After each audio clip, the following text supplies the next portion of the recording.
Ang lakas ng loob mo ah. Bakit? Kulang ba natin mo sa akin kapon? Gusto mong dagdagan ko? Ito. Ba't ka na pa rito? Napag-utusan na ako ni Don Marcial. Anong kailangan niya? Gusto na kayo makausap eh. Anong kailangan namin pag-usapan? Di ba't maliwanag ang lahat? Di pakinggan mo muna ang gusto niya sabihin. Saan kami mag-uusap? Sa bahay kami lang. Hindi kami nulod. Hindi kami gandang kataka. Di, tayo na mamili ng lugar. Sabihin mo kay Don Marcial. Magpagkita kami sa kanya. At malalaman na lamang niya kung saan. Makakas yan.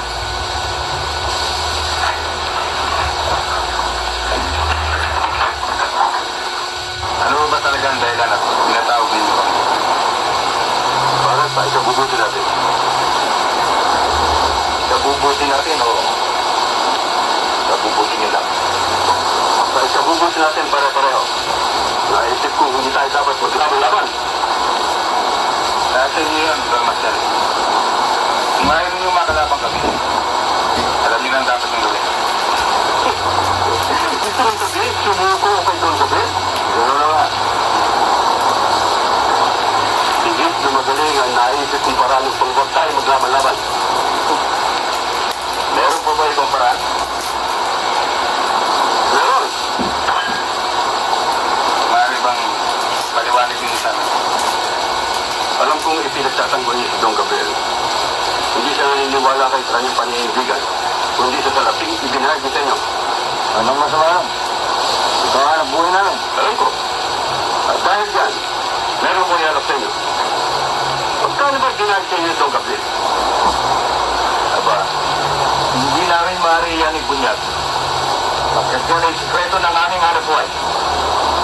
Ito na dito. Sumama kayo sa akin at dodogawin ko ginahag sa inyo si Don Gabriel. Doble? Ang ibig niyo sabihin, babayaan niyo kami ng tigaan na libo? Oo. At upang patunayan ko ang katapatan ko sa inyo. Ngayon din gabi, babayaran kayo. Bigyan lamang ninyo ko na isang oras upang makauwi sa bahay. Aba, kung ganyan ang ating napagkasundo. Pag-uusapan muna namin ang mga bagay na yan. Ano pa ang dapat pag-usapan? At pag-uusapan natin.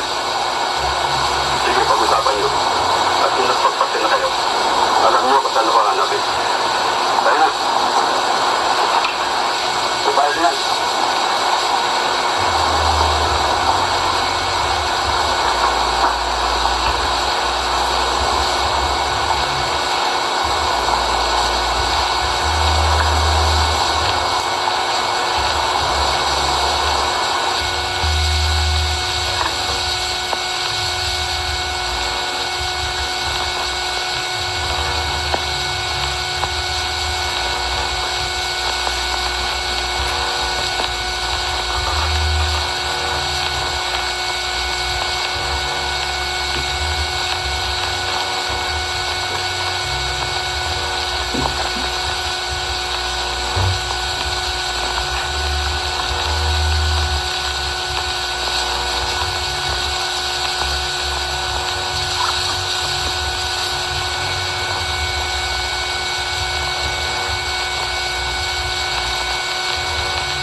pumanit ni Don Marcial. Hindi ko sila mapipigil. Parang inaalala ko ikaw. Sobrang naging pipit na kalakayin mo.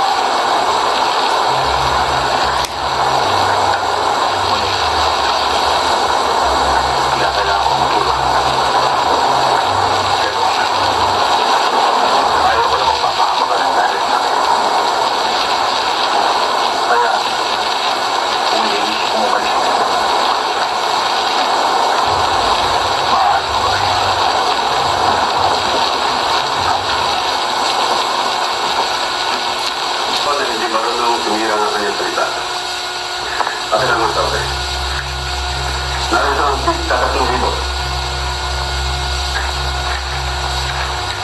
Sa oras na magtagumpay tayo sa ating layunin, tatanggapin ninyo ang kabuuan ng 6,000.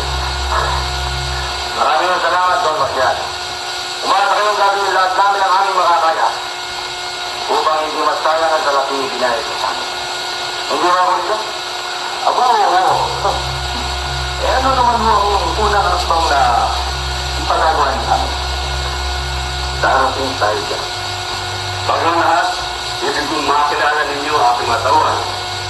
Si Andres, si Lito, at saka ang mga tao sa ulpa. Pero magpahanda ka ng mainam at makakain. Tayo magtasaya dahil kay Pulito at kay Drigo. Salamat ako. Makakala ko nga pala, yung isang kasama ninyo.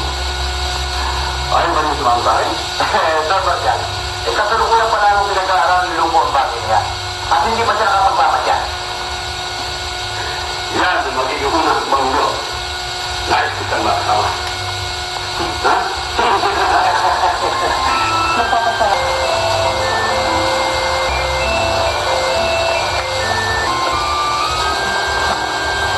Lupo, hindi na kami nagpaalam sa'yo. Alam namin mahuhulaan mo kung saan kami tumuloy. Oo, alam ko. Sumama kayo kay Don Marcial. Hanggat maaari, ayaw namin magkalaban-laban tayo. Pero alam mo naman ang hanap buhay natin. Doon tayo na mas malaki magbayad. Ba't kayo na pa rito? Para bigyan ka namin ng isa pang pagkakataon na magbago ng isip. Mama ka na sabi. Kung hindi, ano mo na mangyayari? Oo, alam ko. Alang-alang sa magandang pagsasama natin. Bibigyan ka pa namin hanggang bukas upang makapagtas. Kasama ka sa amin, ulisanin mo ang pobre ko. Hintayin ka namin bukas ng baga sa bayan.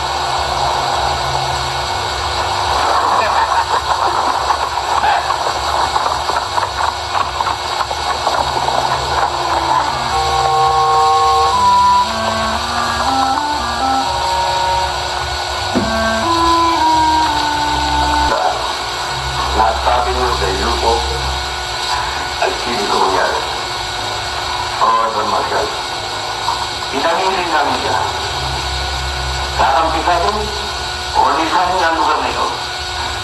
At binigyan mo namin ang kampukan. Kung pipiliin niyong manatili sa isang gabi, ay kinakailangan makipagtuos muna sa sana. Ano naman ang nagsagot? Sakaroon ba sa akin?